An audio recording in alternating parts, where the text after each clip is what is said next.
Hello everyone, and I'm Jessica Wessell, host for this session of News for Our Future. News for Our Future helps give young people a voice by allowing them to discuss and comment on recent global news and developments. Our guests today are Becky Schwantes, Chae-Young Lee, and Jason Haun. In our show today, we are going to be discussing the United Nations and some recent developments concerning the UN. Becky, could you please review these questions for us and their relevance to young people and their future? Yeah, lately the United Nations seems to be losing power, particularly over the last several years. For example, its efforts to negotiate with North Korea regarding its nuclear program, and also its peace talks with the Middle East, and particularly its inability to encourage nations to come up with a collective goal to prevent climate change at Copenhagen, have proved its diminishing power. Apparently, the UN Security Council over the last 2 years has made fewer decisions than at any time during the Cold War. For example, there are still atrocities occurring in Somalia and Sri Lanka and other areas with social unrest where people living there are asking the UN for help, but they are not stepping forward to make peace. President Obama, in hopes to reaffirm the UN's power, has over the last year reinstated U.S. funding to the UN and increased the UN nuclear disarmament efforts, and also ended the boycott against the Human Rights Council. I'm hoping that this suggests that the UN will be taking a new and greater interest, the U.S. will be taking a new and greater interest in the UN, and hopefully will become more powerful. The UN is a multilateral organization. That means many countries working together. However, we've had quite a problem, it seems, with countries compromising and working together. Why do you think that is? Well, I mean, due to globalization and the fact that growing numbers of countries around the world are actually gaining more power and not just on the sidelines anymore, they're actually trying to make some impacts on the political world around them. You have countries such as China, Turkey, and Brazil all, gaining power and trying to gain access to the UN, including the Security Council. And I think because these countries are radically different in their perspectives on taking world issues, they all have different disagreements on how to approach a certain problem. So I think that's one reason why there's a lot of disagreements and not much cooperation in the UN. Jason, what do you think? Well, because all the countries have different social backgrounds, it's impossible for us really just to tell them you have to work together. They have to want to, within their own country, be an active part of the UN and make agreements about it instead of just enforcing what they want. And that includes our country. It's not just other people's fault. Edward Luck of the International Peace Institute made a comment in an article recently saying that the world and the UN are just kind of muddling through some of the issues in the world right now. What do you all think about that, Becky? I do think that the UN doesn't have as much power as it could, and because of this, a lot of times it does kind of just muddle through things. If it were to have more power, it could increase more economic, social, and aid ties between other countries, so that with these more ties, you'd have a more peaceful Earth. So it just needs more power for it to be able to actually be able to do something. And this comes from the fact that all nations, both developed or undeveloped, have to work together and just see what goals each of the goals the countries have individually, but make sure that they come together for an overall goal. And, well, it's not that necessarily the UN doesn't have power. It's that all the power comes from the individual countries. And when they don't agree with the UN, then the UN loses its power. And as far as military goes, it's mostly the U.S. and parts of Europe that send troops when the UN needs to do peacekeeping missions. So it's really partly our responsibility to back the UN, whether we like it or not. Yeah, that's a good point. I think historically, like, the U.S. has played a large role in the UN, and it needs to move a little bit away so that everyone can have their opinion. A lot of big countries have a lot more power in the UN, it seems, and more countries that are developing and becoming more industrialized now, I think, are kind of feeling like they don't have as much control. And so now you have this kind of division between what it was and before, and what it needs to become, where everyone has more equal power. Yeah, and I agree with Becky when she says that we all need to work together, because I think nowadays there's so many, because of globalization, there's so much different, issues going on around the world that, the UN might have a little hard time trying to just, juggle with all the different issues. And Edward Luck from the International Peace Institute also talked about that everything doesn't revolve around the UN, even though sometimes I think we kind of think that it does. So, but he also made the point of a final reference point on most issues, that the UN needs to be a final reference point on most of these issues. What do you guys think about that? Well, I think it really comes down to the countries that are members of the UN to really make things happen, because the UN itself, again, doesn't really have the power, but they should be a reference point. Mm-hmm. And I think actually all countries should be part of the UN. Thank you for all of your thoughts on the present and future relevance of the UN. Now I want to shift the discussion a little bit more about the UN and women. While there has been great success in empowering women around the world, many issues still face women today.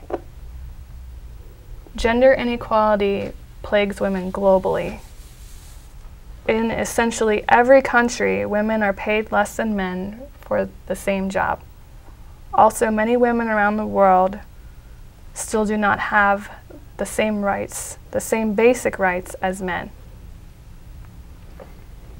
What do you guys think of in terms of gender inequality? When you hear the term gender inequality, especially with women, what comes to your mind? Chai?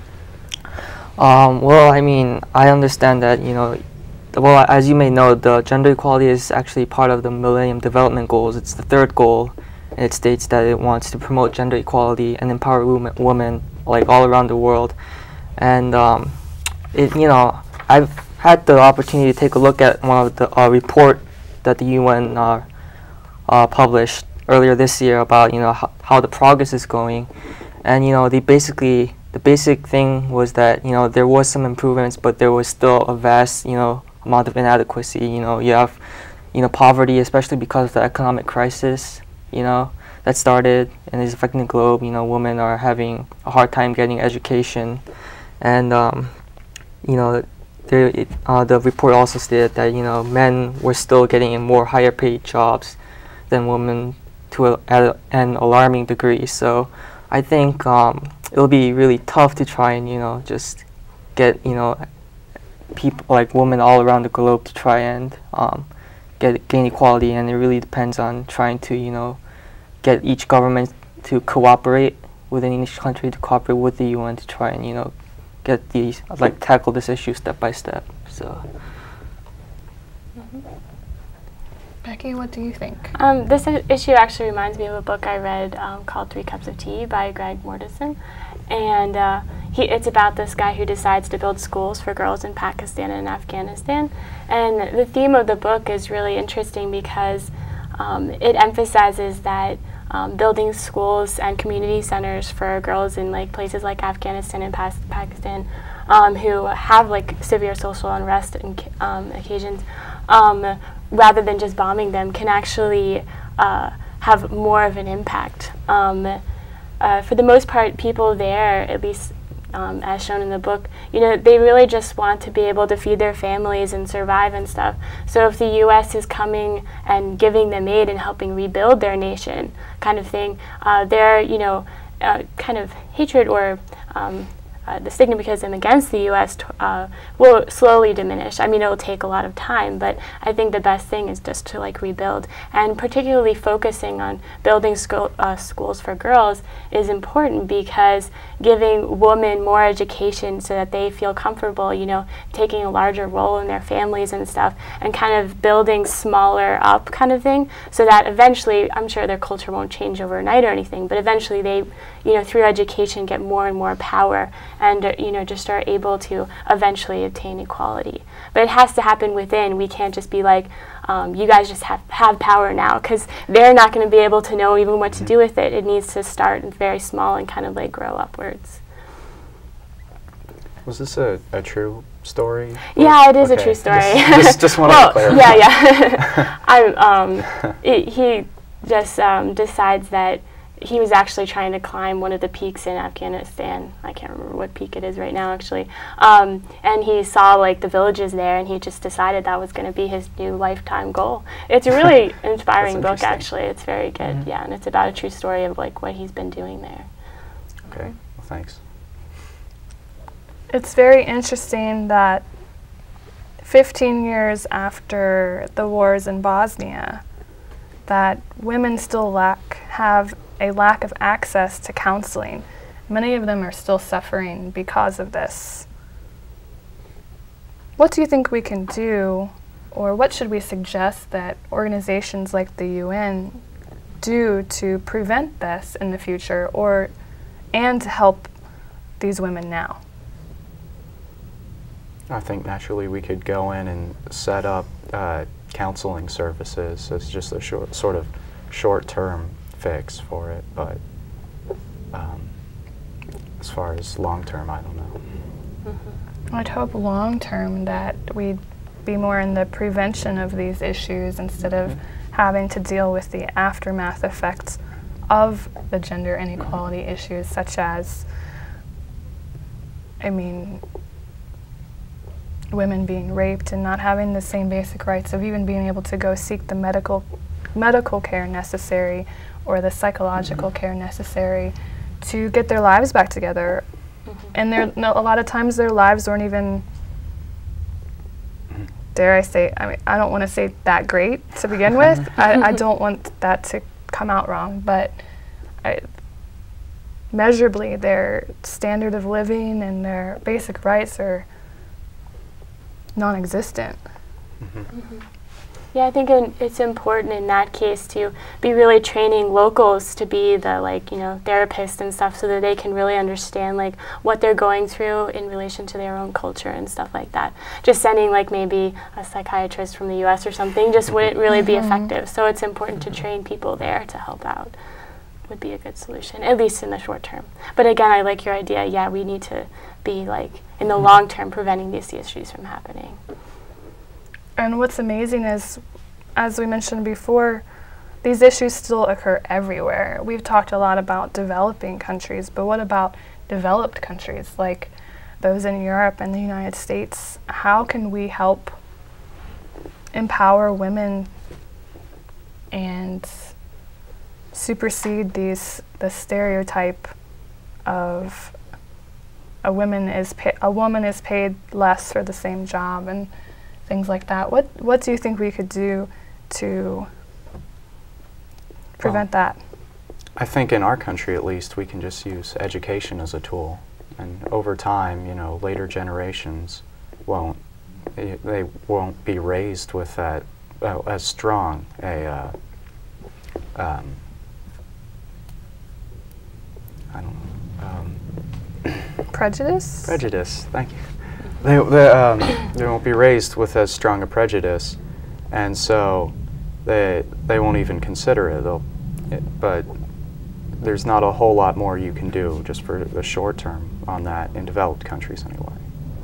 Yeah, I mean, I agree. Education can be used as a tool, and also referring back to the stereotypes, they really do actually affect people's behavior, because I mean, I've been taking a psychology course, and they have descriptions where just flashing like typical sentences in front of like people will actually make them perform worse on a test.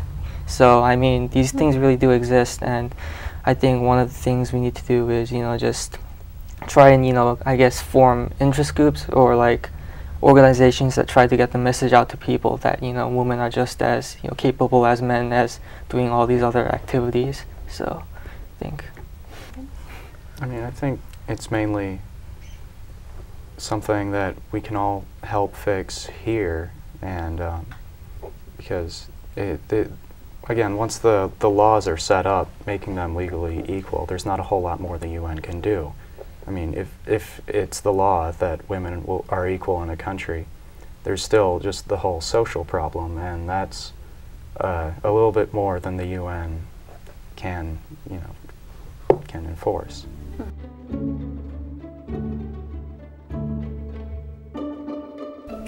Well, thank you everyone for your insights and your comments about gender equality and women and the UN. Now we're going to change topics again, and we're going to stay UN-centered, but we're going to talk about the Millennium Development Goals. As you guys probably know, but most of you probably don't know, in 2000, most of the world's heads of state gathered at the UN for the Millennium Summit. At the summit, 8 goals were agreed upon to be achieved by the year 2015. It has now been 10 years since the Millennium Development Goals were first adopted. Chai, how does it look? Are we on track to achieve the Millennium Development Goals by 2015? Well, that's a really important question, especially since it's only 5 years away.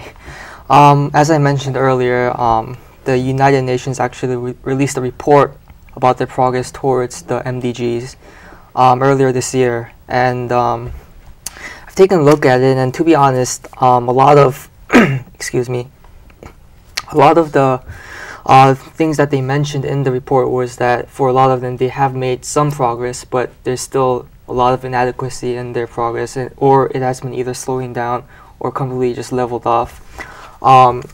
It has been a really turbulent year, and you have stuff like the world economic crisis that has significantly slowed, goal number 1, which was to eradicate extreme poverty and hunger. And especially for goal number 2, it has, it's basically stated that, they were not on track to reach goal number 2, which was to achieve universal primary education for all children, because of the poverty that sort of occurred out of the economic crisis, especially in areas such as sub-Saharan Africa and Southeast Asia, where poverty is, preventing, children from gaining access to education. And for a lot of a lot of these other goals, I mean, there were a lot of, some progress, but, not enough, and there needs to be a lot more done. So, which leads to another interesting article that I'm sure some of you read was, I think it was in the New York Times, where an author basically claimed that, the MDGs were really not going to be fulfilled. It was only, going to be, something that could be done on paper, because, you have all these governments trying to impose, their own strategies and technologies onto these poor developing countries. And the author basically stated that, they're not going to be able to, cope with these changes. So I think it was a really interesting article. Jason, what do you think is standing in the way of achieving these Millennium Development Goals? Well, I think countries need to work together more to achieve them. I mean, that's part of why the UN's relevancy has been questioned, because they can't get people to work together, and so they can't really achieve much. And so that's just working together as a planet is just the root of a lot of our problems right now. Speaking of being too depressed about not meeting them, one of the authors of an article I recently read, I actually believe it was the .earth blog with the New York Times, actually asked the Assistant Secretary General of the UN what he thought of an idea of having a new set of Millennium Development Goals for the world's top billion. The current set of Millennium Development Goals are primarily to improve the lives of the bottom billion, of the world's bottom billion. What do you think of having a another set of Millennium Development Goals for the world's top billion? Well, I like the idea, but I'm not sure how you would enforce it necessarily, because, yeah, I don't know how it would work out. I mean, you can say it, but after a point, there's only so much the UN can do to make us change the way we live. It's really like, whether there's goals there or not, you can still go do what's suggested, but... Well, I mean, the fact that the top billion people are probably all living in developed countries, I think that makes it a little easier to sort of try to enforce the rules rather than trying to enforce them in like some foreign third world country. I guess, you know, we could, you know, through government, you know, campaigns and, you know, interest groups try and sort of, you know, just get some of the message out to try and, you know, change, you know, people's habits, because, you know, I guess it's easier for us, since we're already living such a, you know, high standard of living, to just try and cut back a little rather than trying to go into another country and change things from sort of like scratch. So I think... Yeah, I agree, it should be easier, but it actually ends up being like harder, because people have already had this like kind of sense of, this is what I've had so far, so I don't need to give up anything, you know what I mean? And you're kind of trying to change people's mindsets, which is very difficult to do. Although I agree with you, that is something important that we need to change, because it's not really fair that, you know, we can live really well and, you know, and the bottom people are living in like, there's just such a discrepancy between them, which is a problem. So I think it's important actually to have goals for both, kind of like, and try to meet somewhere in the middle kind of deal. Well, the list that they came up with, I'll tell you the list, but I think the most important one was actually the last one that they listed in the article, was fully meet and exceed or go beyond the current Millennium Development Goals. I think it's important for us not to forget that those still apply to us too. I think in introducing that concept, we could forget that. But in looking at the goals, they're very similar. They just kind of, again, go beyond what the current Millennium Development Goals are.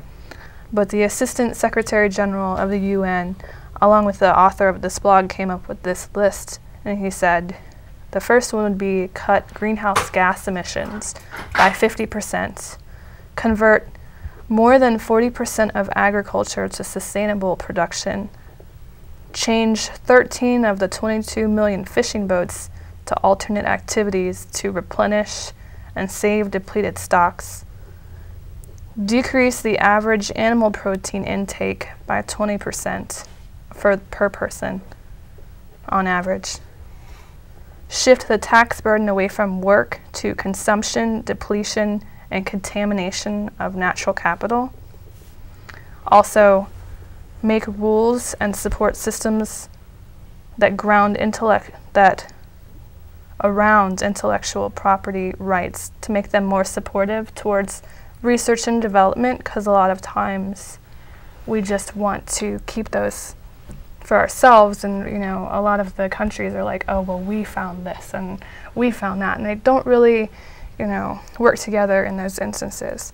And the seventh one is strengthen transparency rules and anti-corruption measures. And then the eighth one is, again, fully meet the current Millennium Development Goals, which I think is very important. So that's an interesting list to think about, but I think they go hand in hand with the other 8 goals that we've already discussed. They just kind of are taking it that step beyond that I think we need to do. I think it's nice that they're a little bit more specific and give like examples of how we can actually do it. I mean, kind of, I guess like lowering poverty, that's like hard goal to, you know what I mean? It's not very specific, but it's good that they're like, you know, this amount of reduction. It's hard to really qualify poverty kind of thing. So it's kind of a little bit more helpful. I think it's interesting how most of these have something to do with consumption, like of resources, and I think a lot of them tie back towards the environmental sustainability Millennium Development Goal, but they could also extend towards if we, you know, change to replenish our fishing stocks, that could allow other people to have more protein in their diet, which would increase maternal health and reduce child mortality. And, you know, at our task, we like to talk about how everything's connected, and I totally believe that, you know, access to resources affects everything. So if we can change that, and if we can go beyond the current goals that are there, I think that would be very impressive. We got to get to the ones we have first, though. Right. Exactly. Which we haven't met in 10 years. When do you think we could meet these if we were starting today? Like, what do you think when do you think we could meet them, or do you think it's even plausible to meet them? There's still 5 years left for the Millennium Development Goals. Don't give up yet. I agree. Still a chance. It's slim chance. I think it just depends on like what the policy changes. I think the movement towards becoming green has become pretty big in the last couple of years, so hopefully it'll continue to grow. If it ends up being just a fad and ends up dying out or something, then certainly it would be harder to meet. But I think that it's been kind of more, I don't know, more well known that people should become, like, you know, consume less and stuff like that, and that will help us meet those goals, but otherwise it may be very hard.